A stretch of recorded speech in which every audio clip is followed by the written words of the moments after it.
2024. I hope all of you are well rested today and excited to embark with us on the day 2 of the 3rd edition of the LPAI Poetry Academy.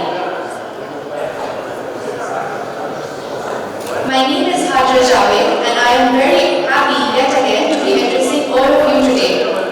I would like to welcome all our new attendees, General Manager, LPAI's Training, Mr. Naif Almer, and our esteemed speakers to the day 2.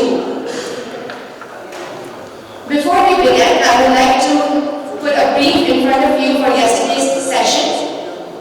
To remind the audience once again, the theme for LPAI Poetry Academy 2024 this year is centered around mitigating health challenges and production pressures. Yesterday, we had an amazing lineup for 4 of our speakers. We had Dr. Jack Dewitt talk about infectious bronchitis and infectious bursal disease. We had Dr. Giron DeWolf talk about the importance of biosecurity in poultry production. This was followed by Dr. Philip, who guided us towards controlling avian salmonellosis, and lastly, Dr. Bean, who talked about the best approaches to laboratory diagnosis of poultry diseases. Today, on day 2, 20th February, we have an equally amazing lineup of speakers for you. To let you know more about that and to brief the scientific conclusion for yesterday's session, I would like to invite our Technical Services Manager and our Senior Poultry Health Consultant, Dr. Ahmed Sada, to please lead the discussion. So today, inshallah, we'll continue the second day for our program. Today's agenda is also, inshallah, will be enriched by many presentations and interesting topics relating to poultry health, nutrition, and food safety, and also farm automation, farm automation systems. So today's agenda will start by a presentation, lecture about Avian respiratory viral disease challenges, with a special focus on Newcastle disease and low pathogenic avian influenza H9N2, will be given by Dr. Swayne. Then we will move to the second presentation about the technical and commercial approaches, technical and commercial updates on farm automation by Mr. David Speller. Then, after the break, we will have an interesting presentation about food safety and intensive poultry production, how to improve the carcass quality and reduce the zoonotic transmission of zoonotic potential. This will be given by Dr. Diana Brasa. And then after the breaks and lunchtime, we will finalize by Dr. Brian Fasher, who is going to speak about broiler feeding trends in response to evolving broiler genetic products. And at the end of the program, we'll have a concluding session to discuss all the relevant topics and to have your questions and feedback. So may I invite Dr. David Swayne to come to the stage, please.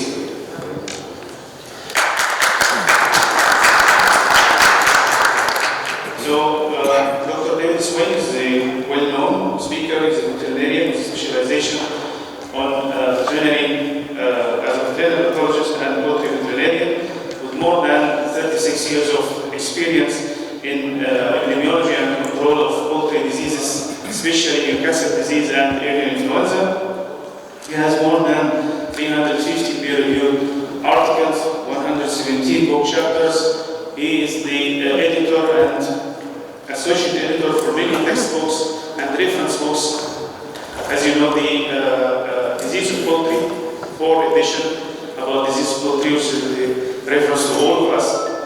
Dr. David has a leadership role in the World Organization of Animal Health, WOAH, and also is a member of the steering committee of OFLO, the joint WOAH and the FTO Animal Influenza Network. And of course, Dr. David previously worked in a US organization, including the US Department of Agriculture, USDA, and in Ohio State University. So it's our pleasure, Dr. David, to have you with us. And you can start here. The stage is yours.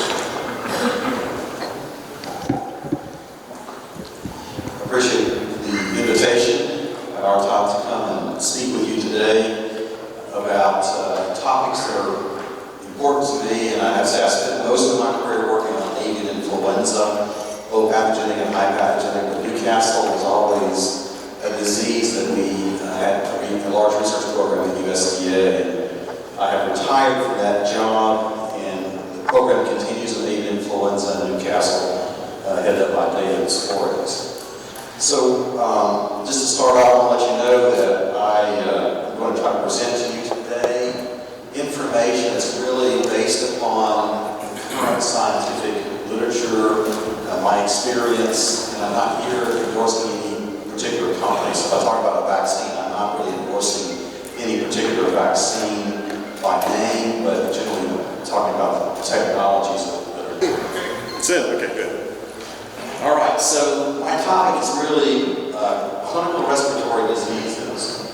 And when you look in the field of poultry, my predecessors as researchers 50 years ago, 60 years ago, had the joy of working with a single agent that caused a disease. But today, it's much, much more complex, as you heard yesterday in multiple talks about bronchitis and talking about multiple agents. Because really, the clinical diseases that we see today are rarely the result of a single pathogenic agent. It's really an interaction between primary pathogens, which we have viruses and bacteria as well as fungi, but also in addition to those primary diseases, we also have issues of live vaccines that may be present at the same time as an infectious agent goes through, and that can exacerbate that. We have secondary agents that by themselves may not be pathogenic, but under certain conditions they can be, like certain strains of E. coli, as well as nutrition has an interaction there. For example, poor feed quality or harmful compounds such as mycotoxins impact the health, the general health of the birds, and that makes them more susceptible to other diseases.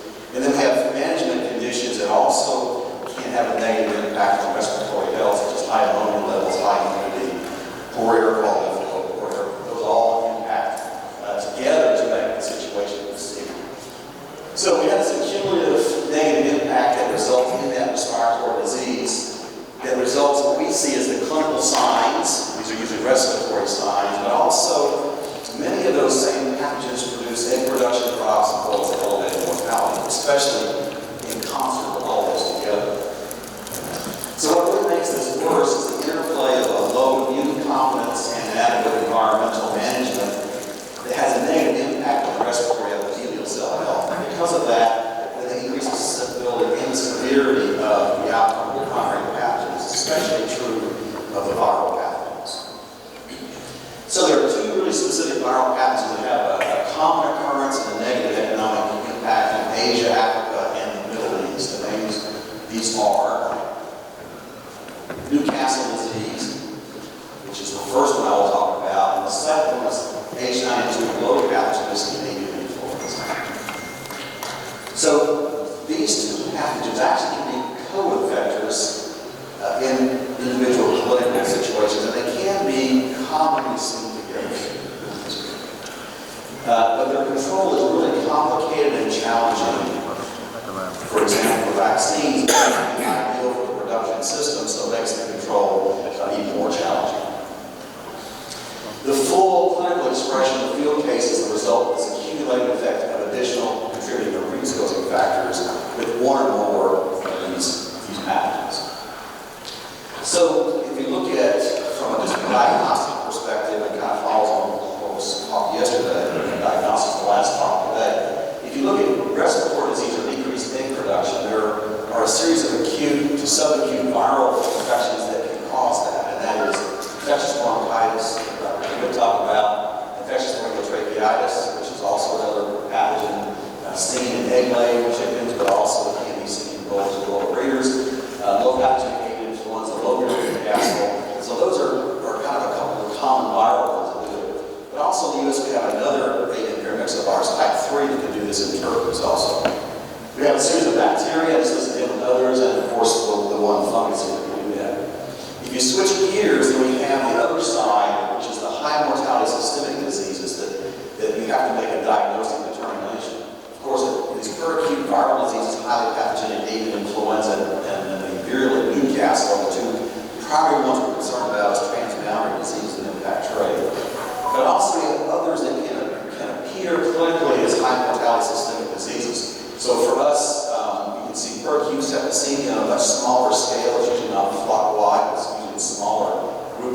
birds. And then for us, for example, in Georgia, you can see high mortality from heat exhaustion, especially if you have water deprivation at the same time. So a scenario that might be seen as a power failure, which doesn't, so the fans in a house are not ran, and the water pumps in the well aren't ran. Because of that, you have high heat and you have water deprivation that can signal very high mortality disease, as well as some toxins in feed or waterborne toxins. So the field situation is usually complex with clinical manifestation resulting from concurrent infection by multiple pathogens modulated by various degrees of active immune protection. So Newcastle. So Newcastle as a disease, when it was initially described, was confused with foul play, which is highly pathogenic avian influenza caused by H7 subtype historically. And because of this confusion, there are probably times when High-path was diagnosed with foul play when it's actually Newcastle and vice versa. In fact, the terms that were used around the world in the 1920s and 30s were pseudo-foul pest. Foul pest is the same thing as foul plague. Pseudo-foul plague, the German equivalent, which I can't pronounce, avian encephalitis, which was primarily the neurotropic form of velogenic Newcastle, ranked disease, and then the exotic Newcastle, which is the common term we would use in the Americas. As a disease, a specific diagnostic entity, Newcastle disease, was established as a specific diagnostic entity in 1926 with cases identified both in Indonesia as well as in England. And of course, the name of Newcastle disease came from a city in England, Newcastle, and that's where it stuck. So actually, it's kind of almost a misnomer because really the virus has its origin in Asia. Indonesia was the place it was first diagnosed in Asia. And from there it moved to England, and then of course it's worldwide now, distribution. It's caused by a virus. It's a monomegavirus, which is a RNA virus that's non-segmented. It's in the family Paramyxoviridae, the genus Orthoarulovirus. So when you look at the epidemiology of the disease, Newcastle is different than high-path AI, at least today, the way we see it. In that Newcastle is mainly spread through commercial poultry production, live poultry market systems, and backyard premises by the actual production birds, the poultry, chickens, turkeys, quail, etc. And it's by movement of these infected birds or moving the virus on fomites through human activity is how that virus is moved. It's really kind of uncommon and unusual for wild birds to be involved in the epidemiology of Newcastle. That's not an absolute statement, but in general, it's movement within the agricultural commodity system. So it is a single-stranded, negative-sense RNA enveloped virus, which means it's very susceptible to disinfectants. This was discussed yesterday. Cleaning of premises and then applying disinfectant. And it can be any of the approved disinfectants. It can be quater ammonias, it can be phenolics, it can be formaldehyde, glutaraldehyde, iodine, alcohol. All of these work effectively against Newcastle because it's an envelope virus. They don't survive very well against disinfectant or adverse environmental conditions. So heat, ultraviolet light are the enemy of Newcastle virus. They're good at killing. Humidity and cold temperatures are the friend of Newcastle virus. All right, so dry conditions and high temperatures are very good at eliminating the virus. Also on the virus, it has two surface glycoproteins, and they're involved in the process of replication of the virus in susceptible cells. The fusion protein and then the combined hemoglobin neuraminidase protein on the surface.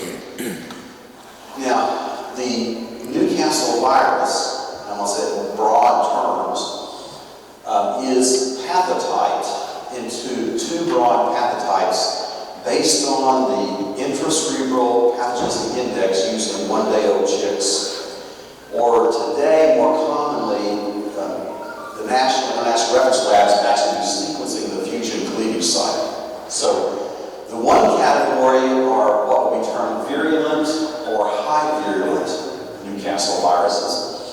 And this would include the category we used to just call velogenic, which there's viscerotropic and then there's neurotropic, and the mesogenic viruses, all categorized in that virulent Newcastle. The second category, the low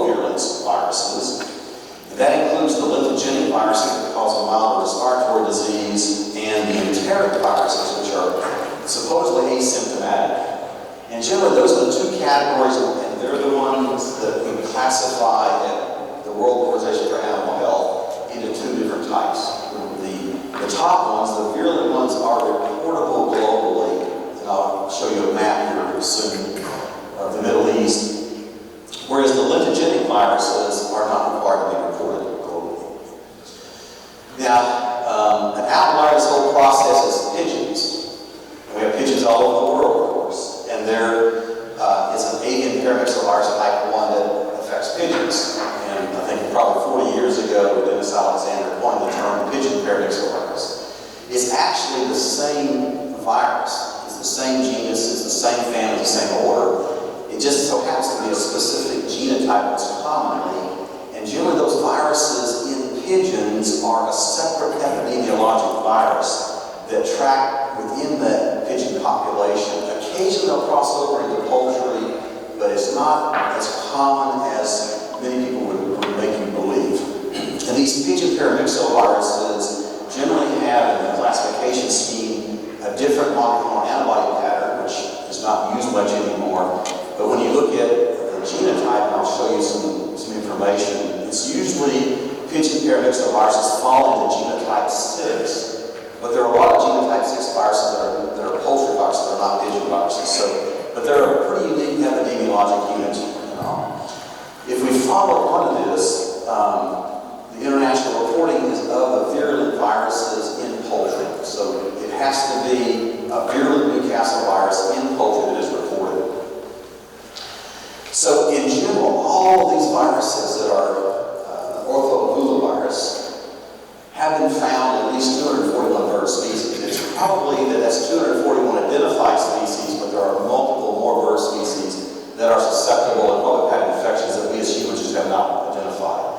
So there's a total of 27 orders of which birds have had these infections by the avian paramyxovirus type 1. So it's a very, very diverse virus grouping within this genus. Okay, so the other important part about classification is that there's only one serotype, okay? And that's avian paramyxovirus type, one serotype. And that's based upon the hemoglobin-base glycoprotein, that's just one serotype. But within this serotype, there is quite a bit of antigenic variation, so I'll talk about that as we go through this. Now, genetically, everything in the world is moving toward genetic classification, and it has been really helpful to us understanding the viruses, their ecology, their epidemiology, and their role in disease production. So, most recently, this is just 5 years ago, the nomenclature of Newcastle viruses was updated. There were several other classification schemes, but a global group of scientists comprising many of the national and international reference labs in Newcastle got together and came up with a unified classification system. So we as scientists can communicate between each other and have an understanding of the individual differences between viruses. There are two classes. Class 1, which is the first phylogram you see here. Class 1 are primarily composed of linogenic and enteric strains of viruses in wild birds. There are a few that have been implicated in respiratory disease, but to my knowledge there are none of them that are highly virulent viruses. But most of the avian paramyxovirus type 1s are class 2. And then within the class 2, you find the poultry viruses that are virulent and those that are low virulence. Most of the vaccine strains are class 2, mixture of wild bird and poultry viruses. And within that class 2, there are 21 different genotypes, 1 through 21. They use Roman numerals in that classification scheme. The most common ones in poultry are genotype 5, genotype 6, genotype 7, and genotype 13. And I think on world order, if you look at outbreaks today, the majority of the outbreaks are falling into 7 and 13. Right? Not exclusively, but that is the primary ones. And these are the ones that are most commonly reported in poultry. Fewer of these are wild bird than in class 1. And then we have the pathotyping that I mentioned earlier. The ICPI is the old method that's been used for more than 60 years. One-day-old chicks, injection directly into the cerebrum, the brain, and allogenic viruses usually have an ICPI of greater than 1.5. Mesogenic is between 0.7 and 1.5, and mesogenic is less than 0.7. So generally reportable to the World Organization for Animal Health are all the mesogenic and the allogenic viruses. So essentially over the 0.7 ICPI would be reportable. But with the modern age of molecular biology, we have a great understanding globally as scientists of what makes a virus a highly inoculovirus. And it's really a change in the fusion protein that changes the ability of the cell and the cell types to split that protein and make an infectious virus particle and replicate its polymer. In this case, as you can see here, it has multiple basic amino acids in the C-terminus of the F2 protein, the fusion protein, and has a phenylalanine F117 on the N-terminus of the F1 protein. And that definition is really primarily used globally now, with ICDI being the secondary test not used as common. So, but if we go back historically, and many of you have gray hair like I do, remember the days when we used to do it in chicks. And in chickens, you can find the velogenic viruses. These are the respiratory and neurotropic, producing very high mortality rates in non-vaccinated chickens. And usually, the definition difference between respiratory and neurotropic is the velogenic forms that are neurotropic. Usually, the birds survive a little longer and develop neurological signs, whereas the respiratory strains kill quicker before neurologic signs develop. Then we have the mesogenic, which are just a little bit less virulent. They do produce mortality in chickens with some neurologic disease, primarily in young chickens. And then it goes to the linogenic viruses, which are the respiratory disease that in the field, but many of those, when you go in the laboratory and you do inoculation studies in vertical chickens, you find no disease. All right, you need this, most of the time you need a secondary pathogen in the field with a linogenic virus to produce the respiratory disease. And then we have asymptomatic enteric viruses, which are not associated with disease in the field and usually are apathogenic in experimental studies. Many people will actually lump the linogenic and the enteric together and call them all linogenic. They're usually low virulent or non-virulent viruses. So, this is good. Okay, so if we look at the kind of disease that's produced in the field, the linogenic viruses and respiratory disease, generally it's exacerbated by secondary pathogens and management problems, etc. You can see mild drops in egg production, and the diarrhea part is not a consistent occurrence, but yes, you can see that. Now, if you switch to the velogenic Newcastle viruses, in non-vaccinated flocks, you usually get sudden high mortality. But generally, the virus, if you compare it to LPAI, it spreads more slowly in the flock. And so that mortality is spread out over more days than you can see with a highly pathogenic virus, which is a very, very rapid rise in mortality. Generally, birds you can see that are ill are generally nondescript, so they're usually listless with ruffled feathers. We used to use the word depression, but that's a human term that denotes the cognitive ability, and we can't really assess that in the chickens. We just have to say they have the inactivity. They have loss of appetite, greenish diarrhea. They may have neurological signs. That's inconsistent unless neurotropic type strain is much more common. And of course, severe drops in egg production, which can be close to a drop of almost 100%.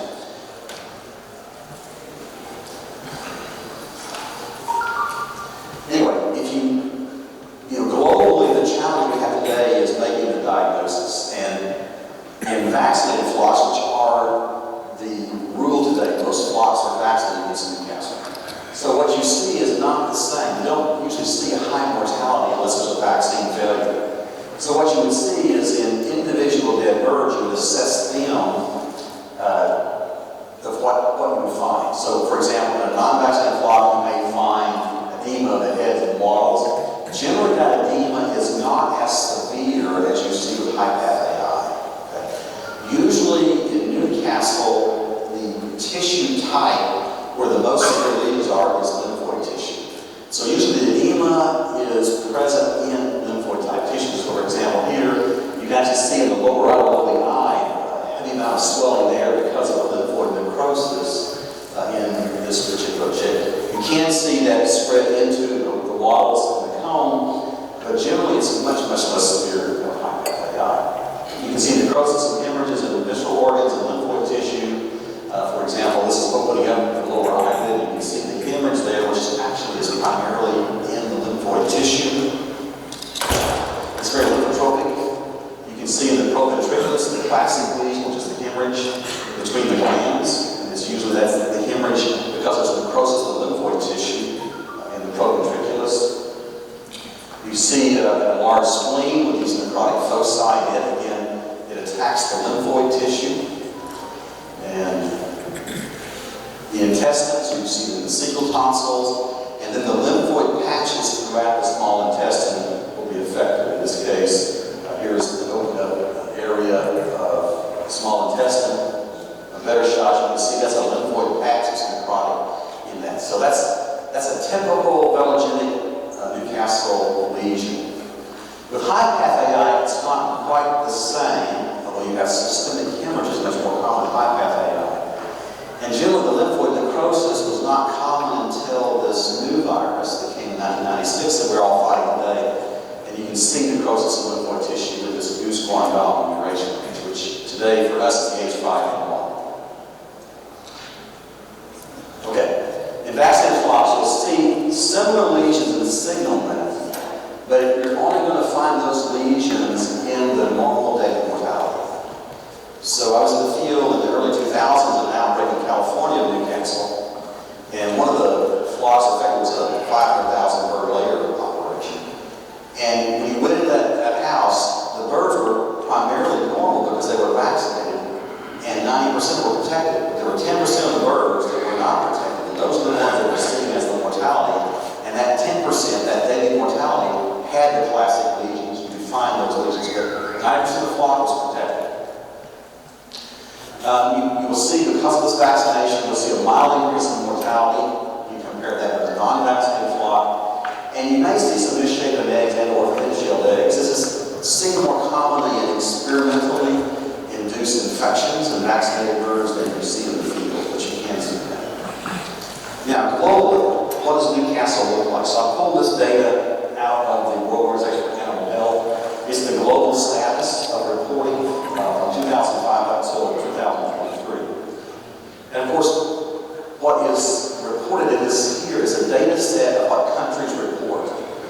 Now, I have to say that the concern globally is there's underreporting of virulent Newcastle disease because of political and trade reasons and apathy. If it's endemic in your country, then there's not a big reason to look and report, so that's another thing.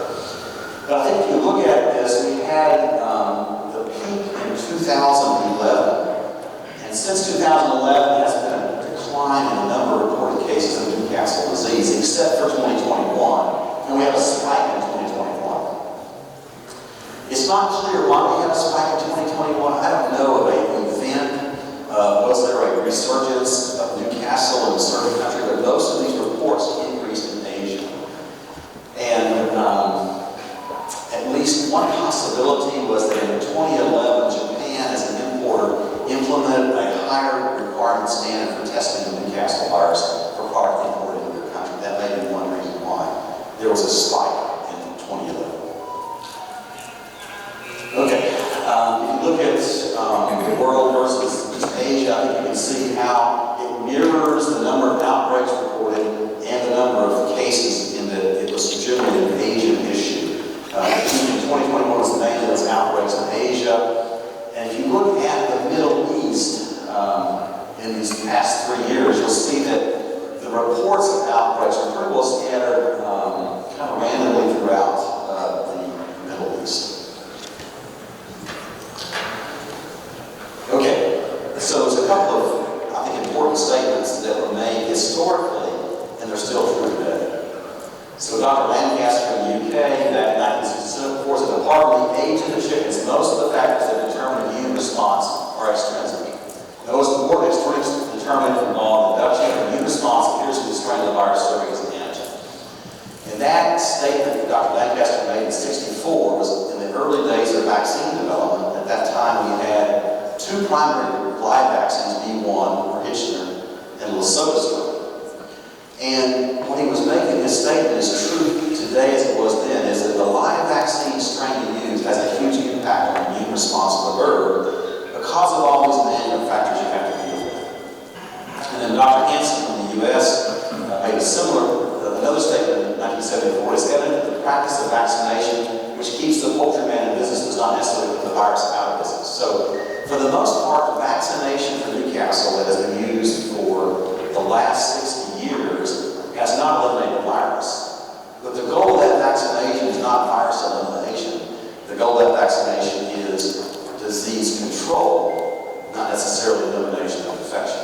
Because generally the vaccine by itself is not a tool for eradication without biosecurity, movement controls, and other things that have to be part of that. So that's just a thought on long term, is that vaccination by itself is not going to eliminate Newcastle disease from the globe. Okay, so what vaccines are available globally? We have the whole Newcastle virus vaccines that produce an immune response against the hemoglobin surface glycoprotein, the fusion glycoprotein, and all the internal proteins. We have oral emulsified inactivated vaccines, which are injectable. They're mainly used in long-lived chickens and other poultry, but it can be used, and they are used in some broiler production systems in various countries of the world. The other big category are the live AI vaccines. And so selection of the strain is really critical, but also the method of administration is also critical. When the original studies were done back years ago, it showed that if you can do direct ocular inoculation, the eye drop inoculation, you get a much better vaccine take, with studies showing about 93% response will be a positive immune response. Whereas with general across water sprays, between 53 and 60% protective response. Not to say that in the early 2000s, we ran some experimental studies in my former lab. We brought rollers from the field into our lab and challenged them, and we got 60% protection rate. This is field birds, this is just 20 years ago, 60% protection rate. In the US, we vaccinate for Avian virus type 1 lymphogenic strains. We don't vaccinate for protection against velogenic strains. And therefore, when we get a velogenic challenge, we're not prepared for that. I think this is an issue around the world, in that to get protection from velogenic viruses, it takes a more aggressive vaccine program, which will have some negative consequences when we follow an aggressive vaccination program. So these live vaccines are great as a mass application, but also because of the mass application, we do have vaccine failures, and you can use harsh strains, you can use a more fine spray, but you're going to get more reactions, which will be better immune response. So there's a trade-off there that's a continual issue in protection. The vaccines that we have are generally type 1 and type 2, lymphogenic viruses, Ulster and B4, which are globally used, as well as genotype 2 lymphogenics. For example, our BGA is a type 2, B1 also, which are probably the two most common strains used in the Americas, are also type 2s. Historically, there have been mesogenic viruses used in vaccines, and they are still used a little bit in some countries, but generally most commercial poultry production companies do not use them because mesogenic vaccine strains meet the definition of virulent Newcastle and they're reportable for their use. So most, to my knowledge, commercial companies don't use them. There are some that are used in live market systems, but they can cause disease, and they're usually used as a booster vaccination. So I will not talk about mesogenic vaccines anymore. We do have some vaccines that are licensed that are fusion gene-only vaccines, and they produce an immune response against only the fusion proteins of the whole virus. Okay? And we have two technologies. They're both vector technologies. They're recombinant herpes virus and turkey vaccine. There's several of those produced by several different companies. And the older virus vaccine is the fowl pox, which is not really used much anymore.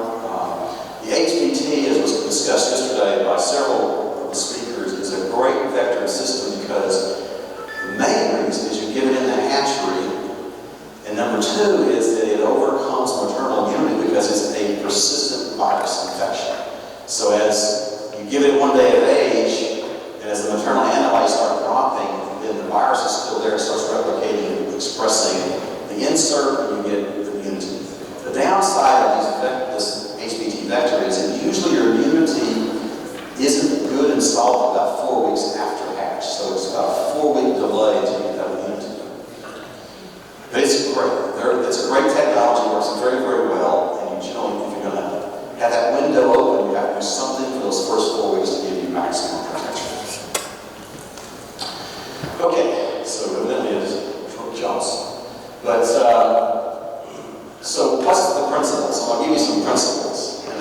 but not always 100%, but these are the general principles. First is we have a diversity of inactivated Newcastle vaccines. And an inactivated Newcastle vaccine is primarily a humoral immunity.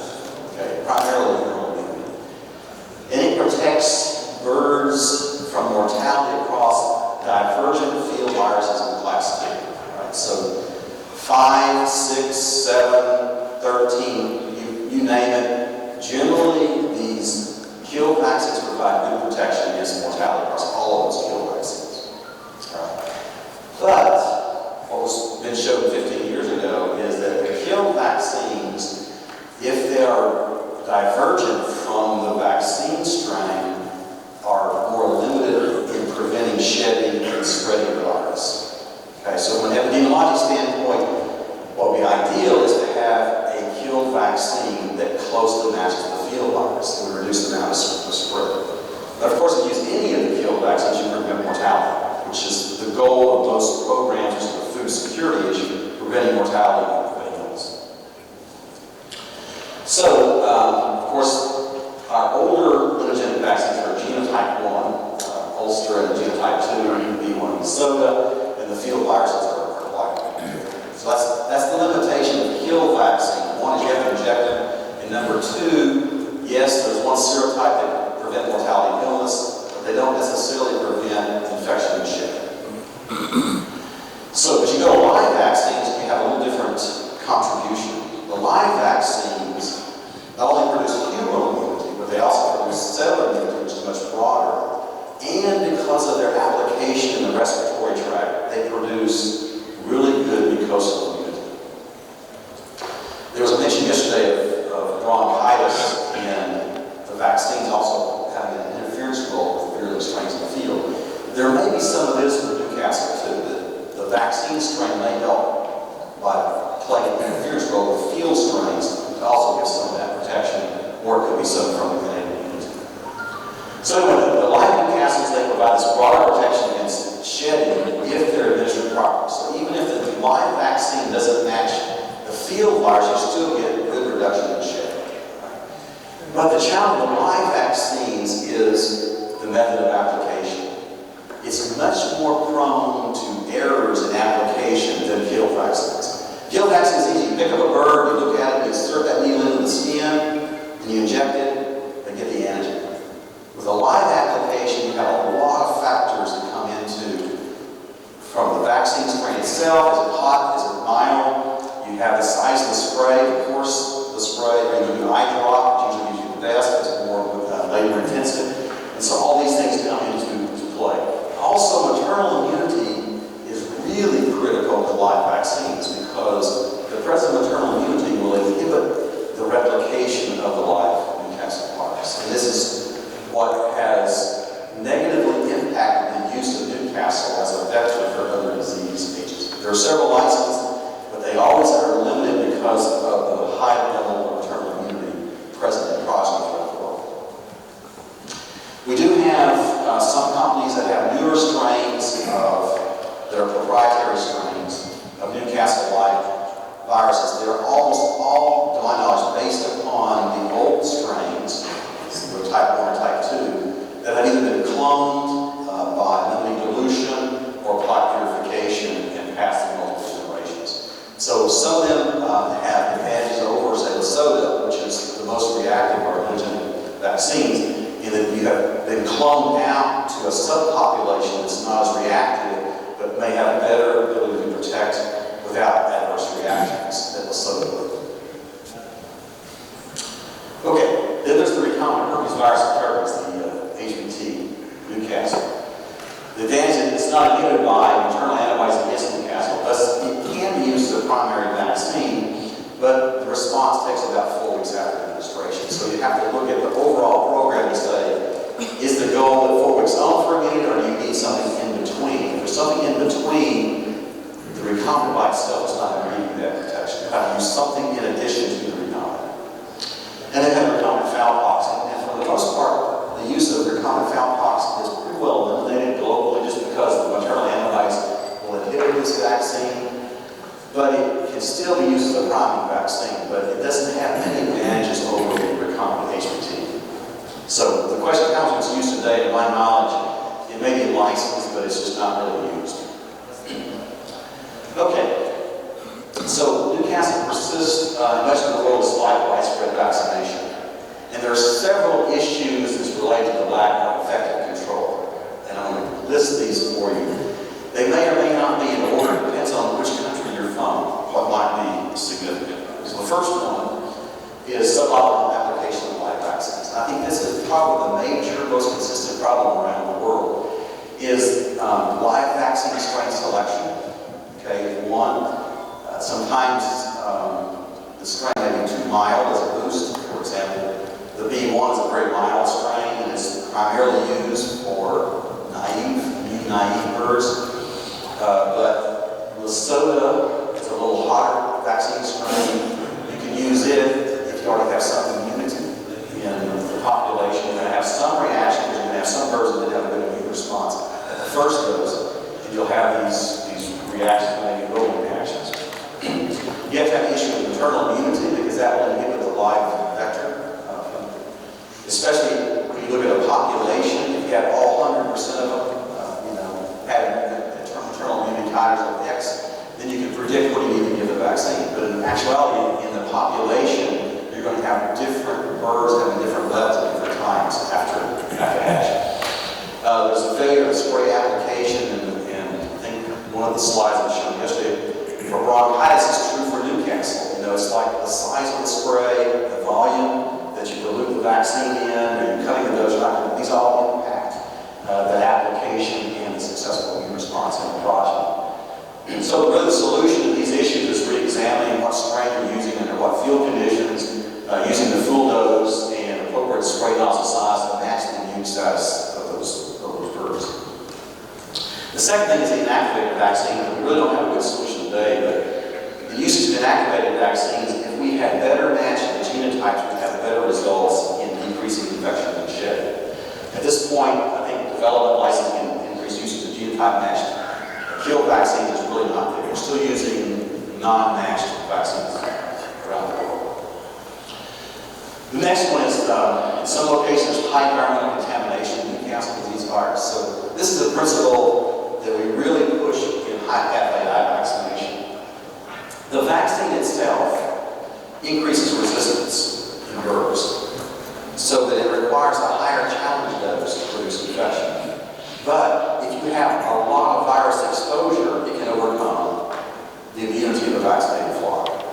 So you have to practice good biosecurity, reduce the load of virus that comes in to allow the vaccine to do what it's supposed to. And this may require improving that biosecurity or rethinking the vaccination program to be more aggressive so that you get better herd immunity, which may require boosting with some power strains. The fourth one is overall decline in immune health and mothers. So, for example, as Dr. DeWitt talked about yesterday, is that inadequate IgG control has a huge impact on the immune response and protection in Newcastle. And so it has to be a holistic approach of health control in the flock of broilers. So you have to have good IgG control to be able to get good response to the vaccine. And also because of the respiratory health, you need to have the best management, pneumonia and humidity control, definitely watching the mycotoxin levels in the feed because it's easy to buy cheap corn on the global market. There's some that's for sale, but that comes at a price for the health of birds, especially their immune response. So really more aggressive IgG control, controlling the humidity and ammonia levels in the houses, high quality feed, try to eliminate mycotoxins are all that. And the final thing, which is really tough in the Middle East, is the size of the bird that's growing indoors. There's just only a 4-week-old bird at marketing, and that 4-week window is a short window. It is so short. To get a good immune response with declining maternal antibody titers is a challenge. And in this case, it will emphasize greater prevention, better biosecurity to reduce exposure, or maybe atypical vaccination programs. And this may be giving a live, mild virus at one day at the same time giving a recombinant HPT. So then you will have this early immunity, which may be primarily innate or maybe some early mucosal immunity, but then you're going to probably have to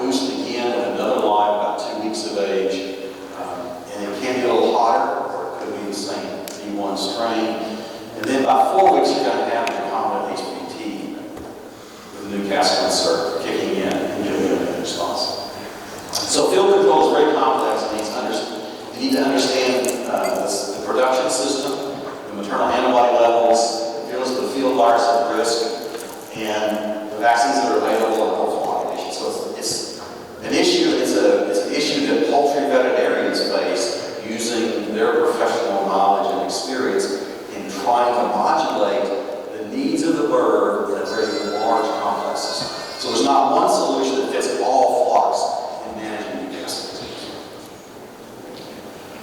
Okay, so conclusion of Newcastle is a respiratory disease, and poultry is rarely from that single pathogen. That's all respiratory disease, but usually it's complex interactions of multiple agents and management. And I'll say, in the late 90s, I received viruses from solid-related H9N2 viruses. Did some experimental work with those and looked at it. And I can say that every time we got one, they said, oh, we had high mortality. Either they had mycoplasma or they had Newcastle in the flock. This is the late 90s. I suspect that today that it's the same scenario. You have complex agents and respiratory conditions that you're seeing clinically in the field. Number two, Newcastle H9N2 are common diseases in the Middle East and frequently can be co-pathogens. Virulent Newcastle is initially confused with high-path AI. And at that time, it was lithogenic viruses. Since then, it's been expanded. Of course, we have mesogenic viruses at the same time, but since then, it's been expanded to understand that there are low-virulent Newcastle viruses. These are the lithogenic strains. Newcastle is immunologically classified as one serotype, okay? But genetically, the viruses are classified in two classes, and class 2 has 21 genotypes, with 5, 6, 7, and 13 is the most common reported poultry.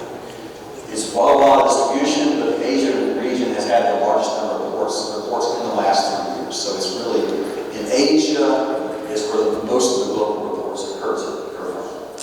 Vaccine can be an effective control tool, but failure of vaccination is a prominent issue, and that effectiveness is determined by multiple factors. Okay, so that's it for Newcastle. And you want me to keep going, or you want to stop for questions? Okay, great. Sip of water.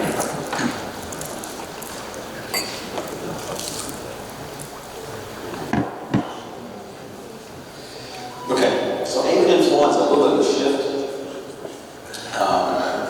So avian influenza as a virus, it's a negative sense RNA virus, so it's kind of like Newcastle, but it's a segmented genome as opposed to a non-segmented genome. So that's what differs from Newcastle.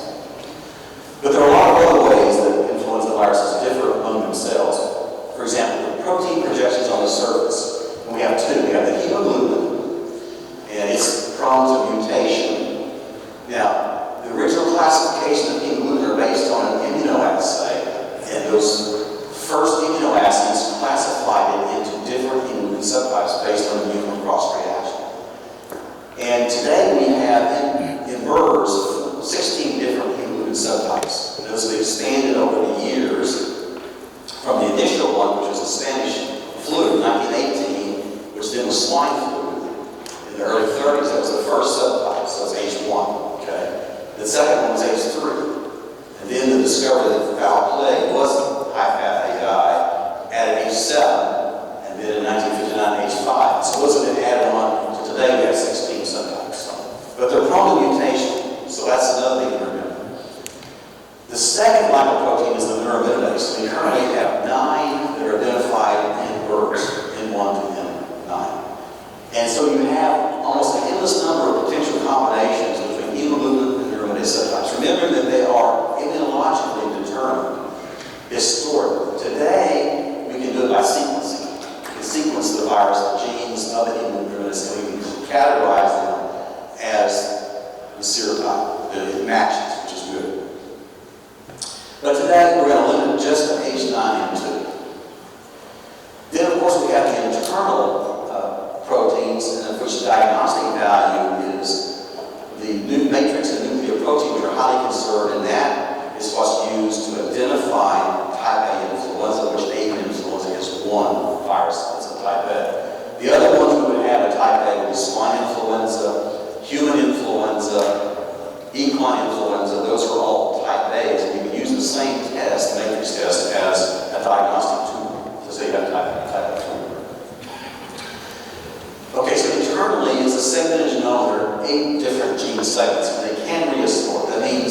have an infection of an animal and an individual cell by two different influenza viruses, they can mix during this replication cycle. And what emerges may be a virus that's a hybrid or a sort. It may have different internal genes that mix with what were the original ones, with the two different viruses.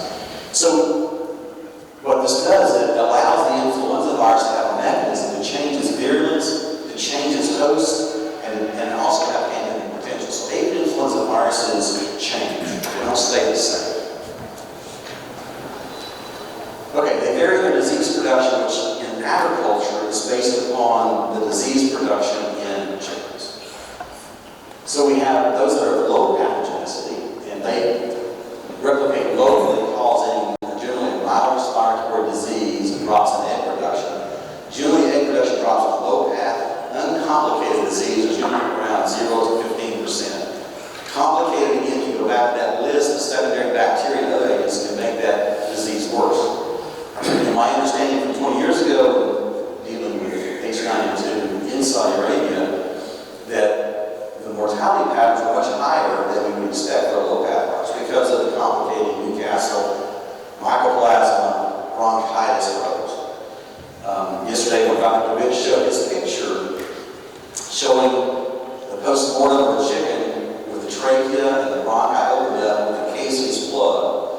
And he said that this was H9N2 and bronchitis together. I told him that that's the exact same post-mortem picture we had in Mexico 20 years ago with low-path H5N2 and bronchitis together. And so those two like to stick together around the world. Okay. The high pathogenicity viruses generally cause systemic deadly disease, but there are no naturally occurring H9N2 viruses that match that. The only thing that comes close is if you have an H9N2 virus and a co-infection with Belgium and Newcastle, it looks like high path AI. Right. So it's not the low path H9, it's the high path combined with it. Influenza viruses can infect a variety of poultry and wild birds depending on the virus strain. Migratory aquatic birds are the reservoir for low path AI viruses, but historically not for high path until the H5N1 clade 2, 3, 4, 4b that we're all facing today, and it is in wild birds. And the other thing I want you to remember is that the H9N2 we're fighting in poultry today, this virus is a poultry-adapted virus, and there's not a wild bird involvement in the epidemiology of this disease. It is transmitted and maintained in the poultry system. It doesn't go back to the wild birds or back to the poultry.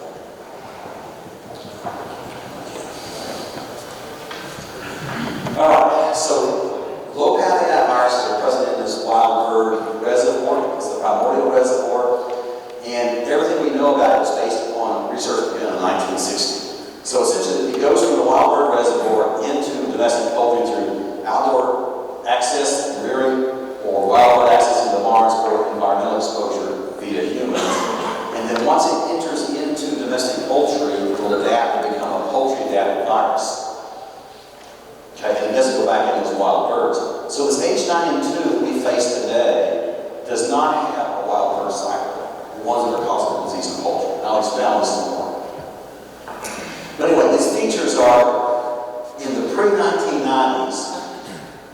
Since that time, so the late 80s, we've had multiple introductions from the wild bird reservoir of H9N2 into poultry.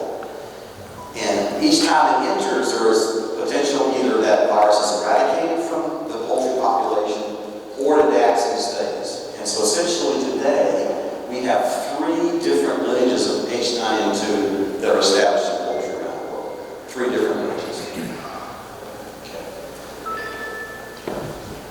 Okay.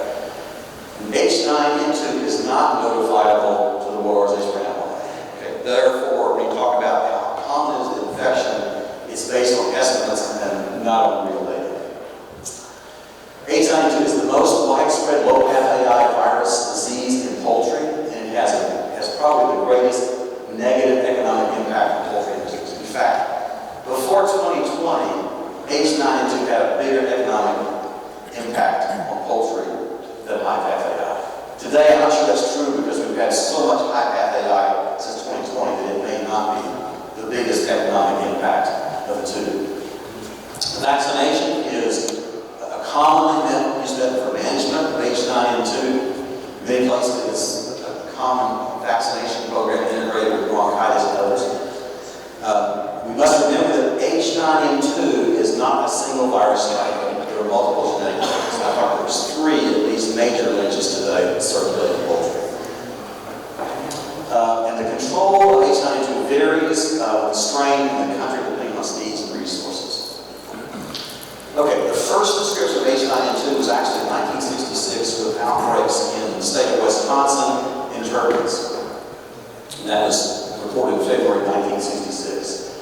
And essentially, it was a self-limiting disease. It was eradicated from turkeys. But subsequent to that time, there have been multiple of these H9N2 LPAI spillovers from wild birds into domestic poultry. And in the U.S., it's mainly from shore birds into turkeys. And it was during the time when we raised turkeys outdoors for the Thanksgiving and Christmas markets. And since then, the birds have been brought indoors for rearing for year-round production. And the number of cases of LPAI in turkeys has plummeted in the United States. So really, since the early 1990s, there have been minimal cases seen in the United States of H9N2 because we don't have the wild bird exposure that we did previously. Next, H9N2 was identified in Hong Kong and live poultry markets and healthy ducks in 75 through 85, quail in Hong Kong and production farms during 1988, and then chickens in Guangdong province in China beginning in November through May. In the late 1990s, it was present in most of the provinces in China, including Hong Kong, and from there we've had these 3 major entrenched lineages of H9N2. They emerged in 1994 and 2 in 1997. That's the ones we have today.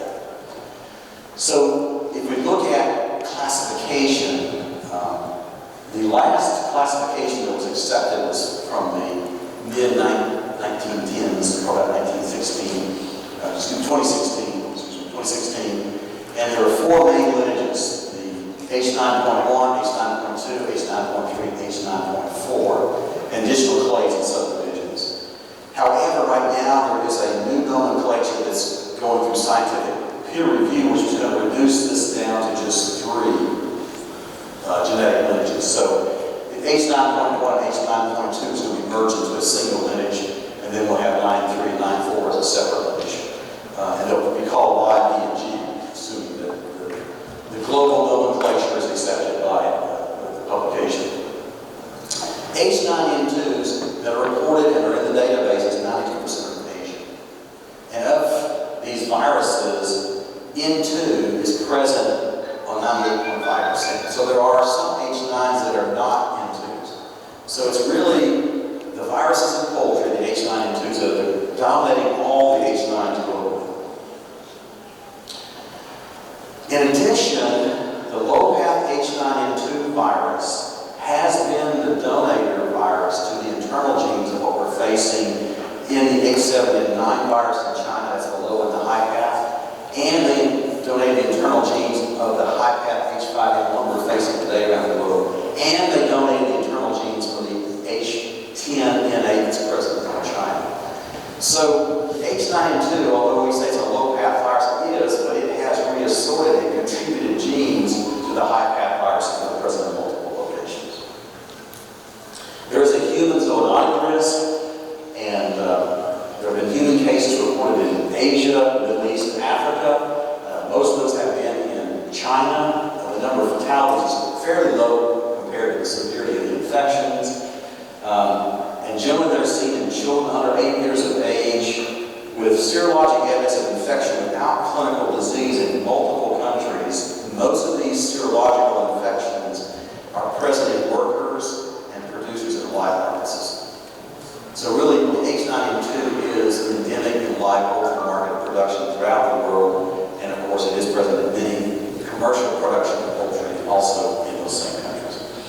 Now the human cases are pretty limited to 9.3 and 9.4.1 and 9.4.2. And generally, there is contact for human cases, most likely aerosol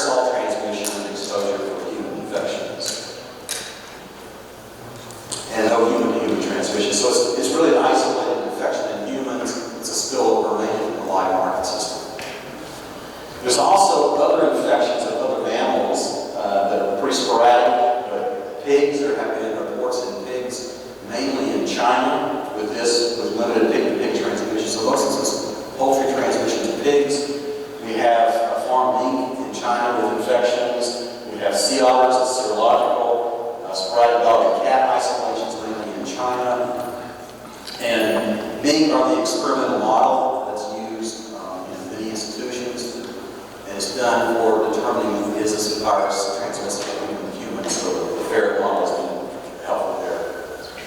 Now it's distributed around the world. There are these three main types that are in poultry. The H9N2, which is the American lineage, is generally in wild birds with sporadic movement into poultry, but generally it's eradicated from poultry before it becomes established. We have the 9.2, which is the Eurasian virus. There are these viruses still present in wild birds. Plus we have in Korea and Hong Kong the Y439 sublineage in poultry. We have in China and spread around the world, what we're talking about, the BJ94, the G1s, the 9.3 and 9.4, those are the majority of the poultry cases. And this virus is really introduced to commercial and British poultry in large parts of Asia, North and Central Africa, and the Middle East. And generally, it acts like a low-path virus augmented by secondary pathogens to produce the clinical disease. However, David Suarez has gotten viruses, newer viruses, these are mainly from Egypt, H9N2s, and they are a little more virulent than the old ones. The ones I worked with Saudi Arabia, which you inoculate chickens, there's no disease. Now you can see with some of the Egyptian viruses, you inoculate chickens, and you get clinical disease of respiratory infection, and you have 1 or 2 deaths. They're not a high-path virus, but they are more virulent than they were 20 years ago. So with these viruses, you get infections, you get drops in feed and water consumption, reduced egg production, and reduced overall performance, with signs very similar to other low-path infections, which can be discharge from the eyes, nares, and mouth, swelling of sinuses, respiratory signs such as labor, breathing, and dyspnea. You get involution of the ovaries with hemorrhage. You have rupture of these ovaries with yolk in the squamous cavity. Decreased egg shell calcium. So all these are just classic lesions that are pretty nondescript. It could be things other than H9, but it can be H9. So you have the secondary pathogens that I mentioned earlier that are usually augmented. I mentioned the cases, plugs, the cases we've seen with H5N2 low-path and bronchitis together are very common gross lesions in Mexico. For us, turkeys are the most susceptible species to the wild bird H9N2s, but in Asia, this endemic H9N2 is really highly chicken adapted, and it causes significant disease in chickens and other gallinaceous birds. For example, Coturnix quail are heavily affected by this and can have significant mortality. And we can also be isolated from healthy birds in the live market system, whether they're chickens or quail or partridges or beef. So if the secondary pathogens are controlled, we may have no clinical problems. And there's also this strain variation I mentioned between newer isolates versus older isolates. So we talk about diagnostic tests, and this is only have 2 slides. When you're talking about diagnostic tests, you've got to think about what are you trying to diagnose. You're trying to diagnose the acute infection, which is looking for the virus. There's a very narrow window. It's usually within that first 10 days of infection. Or are you looking for evidence of infection by antibody testing? And of course, vaccination complicates this process.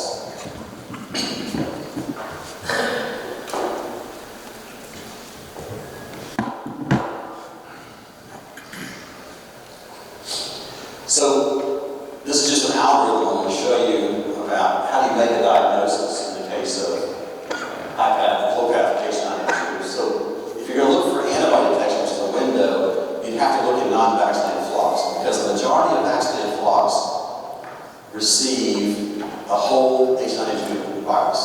This was the same as the field virus, so all the serological tests are going to be positive.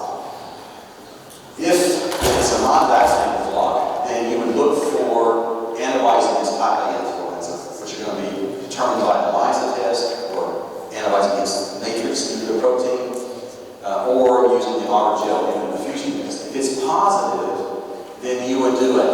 specific tests to determine what subtype is H9, H10, or H5, or H6. So that's a primary side. But really, the best diagnosis is done based on virus detection. It doesn't matter what's vaccinated or non-vaccinated, that's what gives you that information. So you can do a type A influenza test for imaging by real-time PCR, or you can do rapid antigen detection, which again are against matrix, and it will give you an answer. Now, the immunoassays, only you have to remember is the sensitivity is not very high. So a negative result may not be negative, it may be a low amount of virus that you can't detect. So generally, the most sensitive tests are going to be the real-time PCR. If these are positive, you would send it for subtype determination. In this case, you can do a real-time RT-PCR for H9, or H5, or H7, and there's subtype tests of different lineages of H5, for example.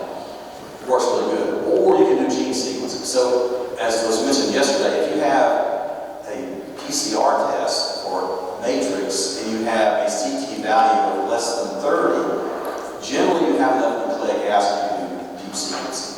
And that is the best way to go if you have the technology available.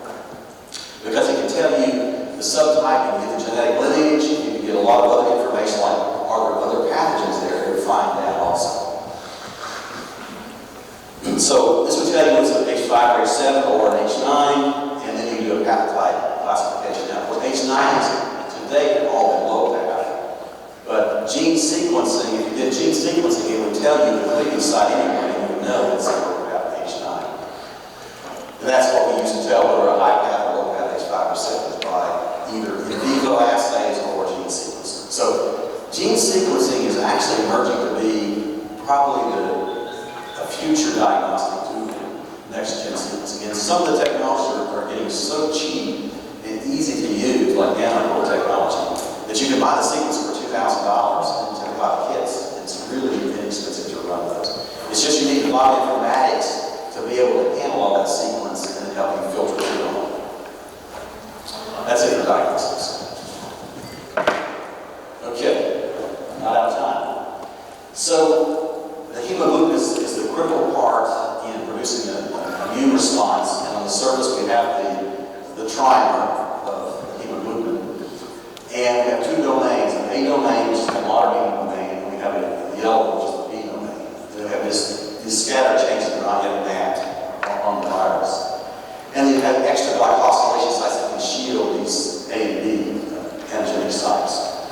So there is control as we are with other respiratory diseases. And generally it's exposure avoidance through biosecurity, surveillance for detection, where is it, and then controlling environmental factors, and then finally the vaccination. So those really need to work together to give you maximum control of H9N2. There's a lot of vaccine used throughout the world in multiple Middle East countries, China, Pakistan, Egypt, and United States, and the billions of doses. There's not a good tracking of how many are used, but it's a lot of doses. But you need to have hemoglobin matching. And this is the one thing we do know about H9 viruses, is that when you use a field vaccine in the field for a long period of time, they eventually become ineffective. And they have to be updated to match the field virus. So although maybe H9, there'll be antigenic variants of H9 in the field, and so the vaccines have to be updated to match that. We have whole virus vaccines that are available to produce immune response, chemical response against the whole protein, both wild type and versionated strains, but live H9 influenza vaccines are not currently licensed because of the potential for reassortment. We do have hemoglobin-only vaccines. Essentially right now we have as a recombinant HVT. H9 is actually a combined H9 Newcastle in the HVT vector. That's the only one that's licensed in any place in the world. It's just recently been licensed. I'll just mention in a project we did in Korea several years ago. They started a vaccination program, and they have had huge antigenic drift after using the vaccine, and needed to update that vaccine strain. Their genetic name was 9.2, so it's a different one than you have here in Egypt, in Saudi Arabia and Egypt, the rest of the Middle East, whereas it's 9.4 is the strain circulating in the Middle East. But it's the same principle.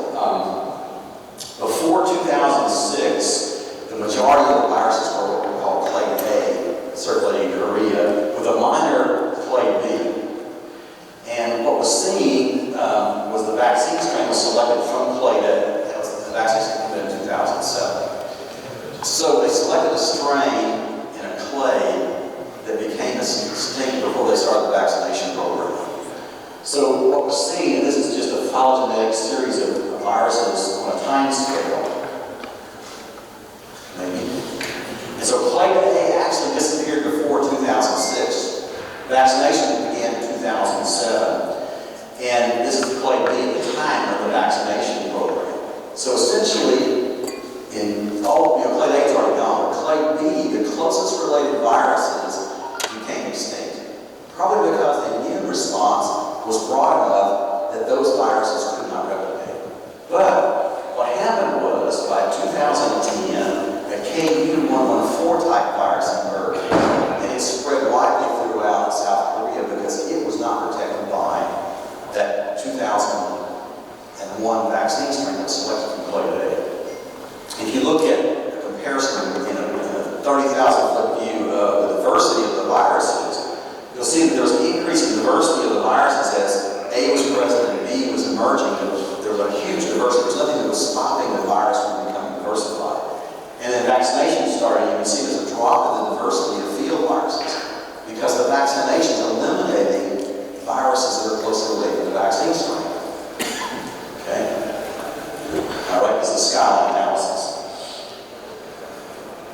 Okay? So with this selection pressure, and this is the way it is with all avian influenza viruses, whether it's human, whether it's swine, or whether it's avian, is you have to change the seed strains over time because it's an RNA virus and it adapts to its environment. A vaccine that works against H9N2 will not last forever because it will change. It will mutate. All right, let's skip this. So what happened was, this is the hemoglobin model. We had changes in 0.166 and 153 of the hemoglobin, and it selected variants there in those two positions. And one's an antigenic site B and one's an antigenic site A. Now when you go back and you look at, okay, we're going to run an HI test in birds vaccinated with that 2001 virus. And then you take those antibodies and you test them against an antigen of the different viruses. You can see the drop of HI titer from originally 512 to 56 to those 2010 and later viruses down to 20 or 40. That tells you that there's a poor cross-reactivity between the vaccine antibodies produced by the vaccine and the field viruses, because the field viruses are changing and moving away. And when you look at experimental studies, what you see, these are transmission studies, you'll see that with the more recent viruses, the 2009s, those viruses, when you inoculate vaccinated birds, they transmit because there's enough infection in those vaccinated birds to produce enough virus that can be transmitted from birds. So those viruses that are H9N2 vaccines have to be updated on a regular basis. So we have inactivated vaccines. The best thing to do is update the seed strains to match the antigenic drift in the field. Generally, this is done by either wild type or reverse seed strains. Another way to help improve protection in the field is increasing the antigen mass in the activated vaccine. By doing that, it provides a broader reaction. You can also enhance that immunity by adding more than one strain. You can have two different H9 strains in that kill vaccine. Or you can give multiple doses over the life of the bird. That also broadens that reaction. And of course, you can change the adjuvants. And almost all the vaccine manufacturing companies have proprietary adjuvants in their formulation. So those may be set, or the company may be improving upon those. The live recombinant, in this case it has Newcastle H9, is ideal for use one day of age in the hatchery. It overcomes maternal immunity. It will induce protection against both Newcastle and H9, but there is a delay. It's about 4 weeks of age when you get that protective immunity. So you have a window that you need to figure out a way to provide protection. In high exposure, if you can't improve biosecurity to reduce exposure in those first 4 weeks, then you have to use a kill vaccine in addition. We do need a mass supply H9N2 vaccine. We do not have one. In the past, we wouldn't do it because of reassortment issues, but today we have new technologies and several labs around the world have been working with H9 viruses that have multiple genetic changes, so you can get the seed strain to have a limited replication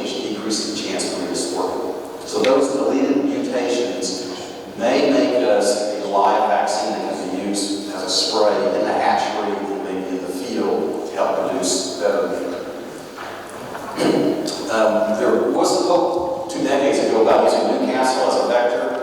There's been a lot of experience with Newcastle H5. The problem is maternal immunity. And the Newcastle viruses just don't work well against maternal immunity in chicks. So we expect the same thing with the cat H9 Newcastle. So it's probably not a very good option, although there are some potential vectors that companies are looking at. There are other paramyxoviruses that are not common in poultry, and they could be a good vector to use in poultry populations that have, you can put an insert in H9 gene. Okay, I think with that I'm going to stop. I think we have time for a question or two. Thank you.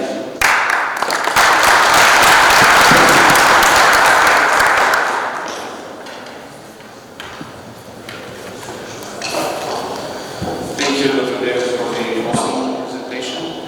Because of the limited time, we are happy to receive 2 or 3 questions maximum. So yeah, it's time for questions. Thank you very much. Very comprehensive presentation. Regarding the Newcastle, as you know, it is a multi-type. I want to mention that the selection of the vaccines have been role in protection or in other means the role of the genotype variation for the vaccine protection. For example, genotype 7 field exposure and genotype 2 vaccines. For kill vaccines, for true. So yeah, the challenge is that if you use live vaccines, which is primarily broilers use live vaccines, the genotypic variation has a much lower impact on protection. The issue with broilers improving protection is application of the live vaccine and selection of the live vaccine strain, depending on how virulent the strain is. So for example, B1 is a very mild strain, the soda is a pretty hot strain. And several companies have cloned the soda to get rid of some of that reaction. And I'm not going to talk about a company's product or anything like that. So on a kill side, we don't do a good job at matching genotypes to give us the best maternal immunity that goes to the chicks. That's the problem. But we give the live vaccine to get an active immunity, and we have a window that we're fighting. Maternal antibody drops to get that active immunity.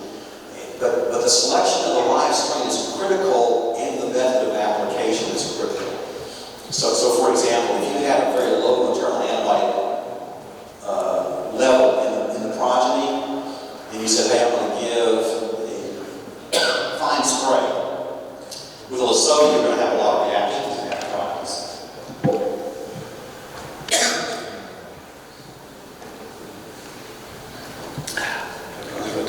Okay, is there more to your question? For a few months, H9. Okay. Yeah. You mean the current situation is that all available vaccines here in our region, it's far away from the current field virus. Gently and diffusively. Okay, for the control, as a vaccination, as the one role of the vaccination for the protection against H9. So what is the vaccination is very limited. Yes. Okay.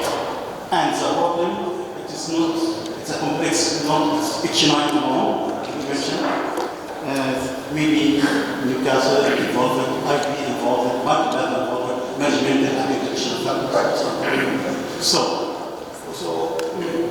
I need to comment it's better to control the other disease than the H9. Or we try, because the vaccine I find is useless, or it's really limited to it. Because it is all recent characterized H9 in the last 2, 3, 5 years in this region. It is very far above the available licensed vaccine. Okay. The solution for control tough. I mean, you're in an untenable situation because your best strategy is controlling secondary diseases and improve biosecurity to reduce exposure. But that's the best thing you have. Secondarily, you have vaccines. Now, the recombinant HPT works very well. The problem is you get exposure at 2 weeks of age. And you're not going to give you from the recombinant until you're going to be about 4 weeks of age. You might get a little bit earlier. So you have to say, well, am I going to inject broilers with a kill vaccine, which is doable, but then you've got to find the right vaccine that matches the field virus. And there are a lot of H9 vaccines that are old vaccines that don't provide good protection. It is helped to make a more scale H9. Either using the same vaccine for eradicates, it is helping and access to more new viruses from escape mutant, and so as it calls the term, it's a leaky vaccine. Yeah, so there are 2 possible solutions. We're talking about just kill them. Let me say there's 3 possible solutions. One would be somebody developing a live H9N2 vaccine that is based on new technologies that would have a lower chance of reassortment. Then you can take that vaccine and spray it in the hatchery or in the field at 2 weeks of age, and that might give you that buffer protection for those 4 weeks that you need. Currently, we don't have that licensed vaccine. We have several labs that work it. So what's the backup position? Well, the backup position is kill vaccine. Not ideal. And I'm not saying that the solution, kill vaccines are not the solution to broilers, but it could. If your situation is bad enough that biosecurity can't prevent exposure, you might have to look at kill. And you need to be looking at kill vaccines that are closely related to the field virus. And I don't know all the companies that make it. The second option is what we would call autogenous vaccines. In this case, the in the U.S., it's called limited licensure, where you can do a special license for a vaccine which is related to Autogenous vaccine. Autogenous, that's right. The problem with autogenous vaccines is that they are not developed like a fully licensed vaccine. Yes. So, for example, one of the biggest problems with autogenous is consistency of antigen in the vaccine. Because there's a lot of variation in how well the virus grows in the production cycle and in related eggs. Sometimes you get excellent antigen, sometimes you get very poor antigen. Very limited evaluation for that. That's right, limited evaluation. So you, as a company, would be saying, okay, I'm going to buy this autogenous vaccine from X company. It might work really well. And then you buy the same company, the same vaccine next time, it doesn't work at all. Because of that variation. Completely agree. Yeah. So those are the challenges you face. Sorry, that's not a perfect solution. Okay, so just one question, please. Here. Yeah. Because we have the time, so you can keep our questions to the concluding session. From the diagnostic point of view, does all infection NED with H9 interfere with the diagnosis of NED? I'm not sure I understood the question. Can you read this? Yeah. From the diagnostic point of view, does co-infection NED with H9N2 interfere with molecular diagnosis of NED? So, from a diagnostic point of view, in the late 90s, when I looked at H9N2 viruses from Saudi Arabia, many of those flocks were co-infected with Mycoplasma galliceptum, which is the most common co-pathogen. But some of those were infected with Newcastle. So they were both Newcastle and H9, and some flocks were H9 and Mycoplasma. And then my experience in Mexico was infectious bronchitis was very common, H5N2 locale.